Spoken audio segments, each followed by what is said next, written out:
That's right. Right? We're live in Washington, D.C. at the GBA, the Future of Money, Governance, and Law. And having a great time. I grabbed to the side here. Why don't you introduce yourself and share what brought you here? Absolutely. My name's Mark Edge. I host the nationally syndicated radio program Free Talk Live. We're on 200 radio stations across the United States. At one point in the time before Joe Rogan, we were the #1 podcast in the world. But yeah, I came here to see what's going on. A friend of mine's talking, and I wanted to find out more. Very cool. So when did you guys get started with your talk show, and where are we at now? Yeah, so Free Talk Live began in 2002 in Sarasota, Florida. We were nationally syndicated in 2004. In 2010, at the end of 2010, December the 28th, somebody called in to talk about this Bitcoin, he called it, and it was, as he described it, sort of magic internet money.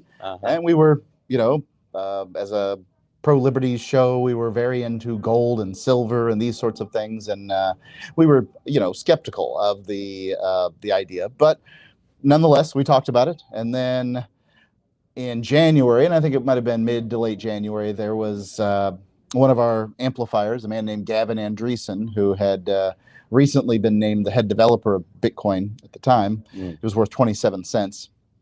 Came up to visit us in Keene, New Hampshire, to talk about his thing. And so we met at a restaurant called Thai Garden on Main Street in Keene, New Hampshire. We all had the same meal. It was a spicy noodle dish, and it was, as I recall, something like $9 a piece. And Gavin wanted to pay for the first time for something in Bitcoin. So he had me swipe my card for him, and he sent me later on 46 Bitcoin. Nice. To pay for his meal. And, we really never looked back. A man named Roger Veer listened to the show. We talked that evening about Bitcoin, and he heard about it, began researching, got really excited. Later became known as Bitcoin Jesus because he had invested in so many projects in Bitcoin.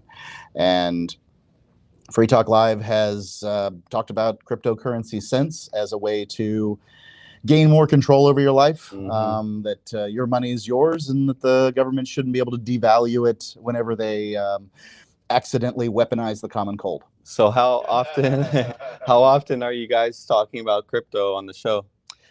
Well, certainly every night. But it is not a crypto-oriented show. So we have the majority of our advertising since basically 2011 has been crypto stuff, because there's just no place to go. And now it's the momentum. And so crypto projects believe that, and many of them believe that if they want to be successful, part of that formula is to advertise at freetalklive.com. And well, we certainly welcome them, and we do that. So yeah, it's so are you one of the hosts? Are you on the show speaking a lot? Right. So I started the show with my business partner Ian Freeman back in 2002, and I was on the show regularly until about 6 months ago. And our studios were raided by the FBI for selling Bitcoin without a license.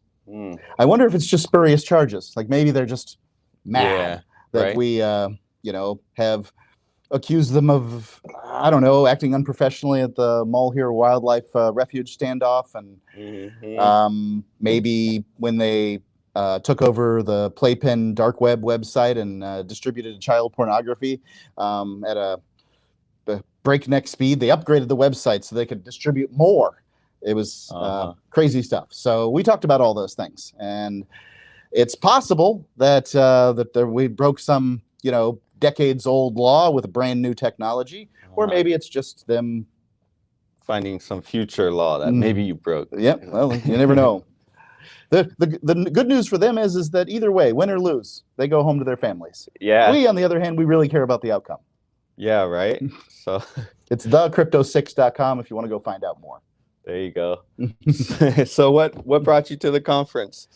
Really, I just came to listen to the speeches and see if I can learn anything else. I've noticed that governments have now given up trying to beat cryptocurrency, and now they're into it's called central bank digital currencies, so CBDCs.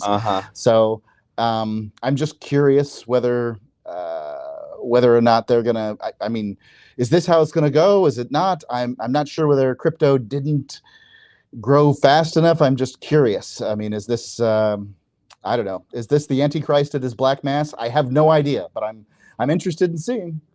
Yeah, right. So, I mean, it seems like a lot of the applications will be built on blockchain. It's easy to monitor everybody. So, we'll see how much the AI plays with blockchain. I think that blockchain is probably the most important invention that Bitcoin brought, in the same way that the Model T Ford, which obviously a very important vehicle for its time, it was the assembly line that Henry Ford put together at that time that was really enabled manufacturing put the United States on the map. And so I think the blockchain is the assembly line of the new millennium, and that I think a lot of other people see it too. When it's all you have to do to make your little crypto or your little website go is to say blockchain and AI, and you're in there. So, what's that? Metaverse. Yeah, you got to say metaverse now. That's yeah, you're right. And soon there'll be a new keyword. Yes, it's very good. It's actually an honor to have you on our show. Thank you. So appreciate your time. We'll get back to the conference. Are you speaking at all? No. They don't let me speak at these sorts of things. I hear you. I had to listen to you guys for a little while to decide whether I was going to speak on yours. So okay. You got to come to the Washington Elite Conference. The next one we run. People like you. This is excellent. Yeah. Absolutely. All right, guys. We'll see you soon. Stay tuned.